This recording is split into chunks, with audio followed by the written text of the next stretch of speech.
now things have changed.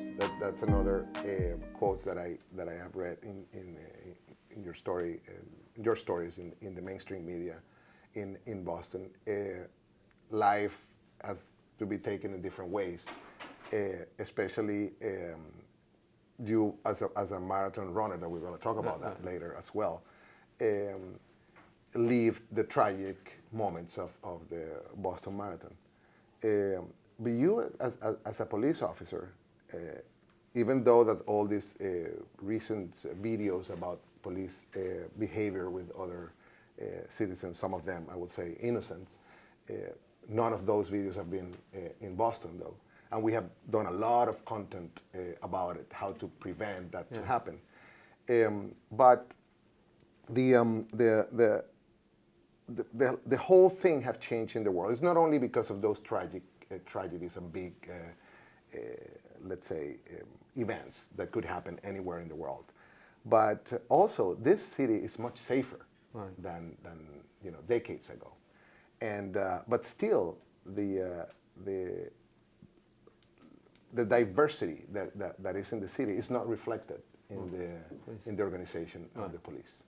Yeah, and again, we should reflect the diversity of the city in our police department, and we're working hard to do that. I know right now, we have about 41% diversity in our department. I think we have 8.6 Hispanic in our department, both male and female officers, and I know civilian-wise we have 10%. That's not where we want to be. We want to actually have more, but we're working with the mayor to establish programs, so like the cadet program, which will be starting in April, so we can recruit more Hispanics and more African Americans, so our diversity goes up. Le pregunté que el comisionado siempre ha dicho que la vida ha cambiado, el mundo ha cambiado. Esta tragedia que sucedió en el maratón, el comisionado es corredor de maratones y de eso vamos a hablar más adelante, hizo también que muchísimas cosas cambiaran en el tema de seguridad. Pero yo también le he dicho que muchas cosas han cambiado también en la población y eso no se ve reflejado en la policía. La diversidad que tiene la ciudad de Boston no está reflejada en la policía. El comisionado me ha dicho que está trabajando muy duro para que eso cambie. Vamos a preguntarle qué cosas diferentes ha hecho o piensa hacer con el tema de la diversidad. Languages is something very, very, very important. I remember in East Boston we used to have I think it was a sergeant who spoke very good Spanish. Yeah. And correct. Sergeant McCarty. And I mean, you see from top of leaders in the world, like the Pope, for example, will speak 5 languages. Cardinal O'Malley speaks perfect Spanish. So there is a lot. Or you go to a hospital in Boston, everything is in Spanish and English. You go to any business, big hardware stores will have bilingual people. I'm trying to go into what type of innovations are you as a commissioner going to implement to get that Latino presence in your leadership? Because there have been a big frustration in the last 2 decades. And there is a reason. I don't believe the effort have not been done. I mean, there is always a campaign of recruiting and all that. But the whole diversity of the city has also changed. Right. I mean, and we're working hard to not only change the diversity at the patrolman level and at the sergeant, lieutenant, and captain, but when I became commissioner, one of the first moves I made was to put Captain Al Andres, who is a Latino captain, in charge of Jamaica Plain, where he grew up, which the community loves him, and that illustrates how important it is to have a Latino leader in an area that has a lot of Latinos. And I also made Norma Ayala one of my key deputies, who's in charge of our drug unit throughout the city. So 2 of my main leaders I brought up were Latino, and that's important to me to put them in leadership positions because it shows my commitment to the residents and to the whole idea that we should reflect the community. We didn't know that it was your decision. Yeah. So, el comisionado acaba de decir, nos acaba de informar y confirmar que la posición del oficial en Jamaica Plain, de apellido André, fue una decisión de él para tener a alguien latino en el Jamaica Plain, una población que conocemos bien, donde nuestra comunidad está muy bien representada, y también la encargada de la oficina de antidrogas, Norma Ayala, quien también es latina, y fue una posición identificada por el comisionado. Le voy a responder también que no necesariamente tienen que ser latinos, sino también amigos de la comunidad. I will tell you, a story that I will say when people, tell me, we're going to bring somebody on the Red Sox from the Red Sox to your community. It has to be Big Papi. And I'll tell you, it doesn't have to be Big Papi all the time. Right. We love Pedroia, we love all the players. Right.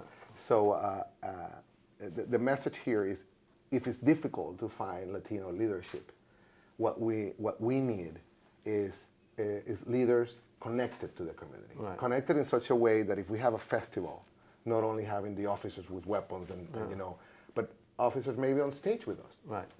And even with their families as part, because as you have mentioned several times, the world and life has changed, and you guys, the protectors of this city, that has done a tremendous job, because if you see the crime statistics of this city has, I would say it should be a role model for many cities in the U.S. But also the community and has changed, right. And now you have to protect maybe people that doesn't go along with your religious values, but you are the protector of everybody. Right.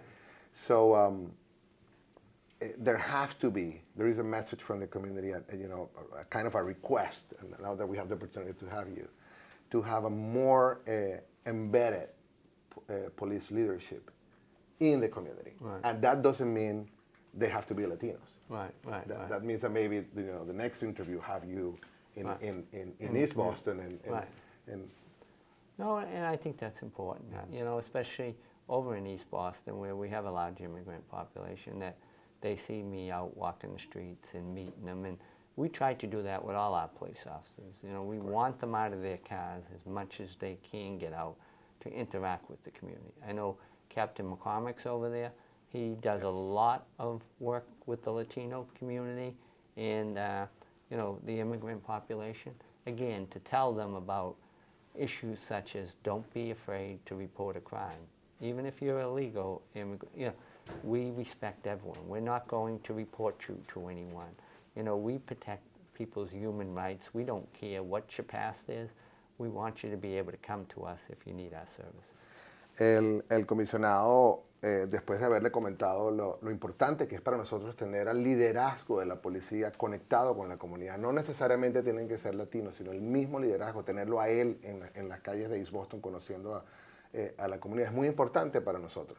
Él dice que está trabajando muy duro y mencionó, y voy a hacerle un poco más énfasis en esas palabras, al capitán McCormick en East Boston, quien ha sido una persona que claramente ha dicho a nuestros medios que no necesariamente, si no tiene documentos, si no se siente que está bien, legítima su presencia en la ciudad, no tiene que sentir miedo en venir a la policía. Captain McCormick has been very, his word has been very solid to the community, and he always say, don't be afraid. If you don't have document, any of my officers is going to ask you for documents. Would you say the same to the community in front of the cameras? I would. I would say, we don't care if you're illegal. We don't care what your status is here. And that's the issue we usually have. We want to let the community know. We don't check anyone's immigration status. We don't stop you because you look like you're an immigrant. We treat everybody with respect. And if we find out you're illegal here, we do not even report that. The only time we will really get involved is if there's a serious crime, such as a shooting or a stabbing. But otherwise, if we pull your car over and we find out you're not here legally, we're not going to call anybody on you. El comisionado acaba de confirmar las palabras del capitán McCormick. La policía de Boston no va a chequear los papeles de inmigración, no va a pedir ningún tipo de documentos que identifique. Si usted, not only for the victims, but also people that wants to reports Right. that something happens. No va a haber un chequeo de inmigración. Es las palabras del comisionado Evans, así que creamos en lo que dice. Now, 65% of the population of jails is either African Americans or Latinos. Why do you think is that a reflection of why the police, it's always in look of our communities, of the behavior of our community? Is because the majority of the crimes, the criminals or the supposed criminals in jails are people of color? Well, I think a lot of it has to go with opportunities in this city and in the country. Unfortunately, a lot of immigrants come here and they don't have a lot. They don't have the opportunities that a lot of kids have, and unfortunately, some of them get involved in crime, to whether they support their family or some of them develop drug problems. And I think that's why you see a lot of the population, unfortunately, being in jail. But it's clearly not a targeted effort by the police. We treat everyone equally, but I want to make clear, we're not the immigration police. We don't care about any status whatsoever. If you commit wrong, no matter what nationality you are, we're going to take you into custody. But not because of your immigration status, but because of your actions alone. And if it's very minor, you'll be right out the door. El comisionado le pregunté que el reflejo de las cárceles en la ciudad de Boston, que según el comisario Tompkins, 65% de la población es o afroamericano o latino, si eso es un reflejo del comportamiento de la policía a la hora de ver a nuestra comunidad y llevarnos, porque somos mayoría en las cárceles, lo cual supuestamente debería reflejar que somos mayoría de los criminales en la ciudad. El comisionado dice que eso no es así, que ellos están haciendo el esfuerzo y tienen la regla de, si hay un mínimo de crimen, por supuesto que van a llevarse en custodia a la persona. Pero en ningún momento o tratan de hacer el esfuerzo de no enfocarse en el color de la piel o en el origen de la ciudadanía. Y vuelve a confirmar que la policía de Boston no es una policía de inmigración. Es una policía para el orden social.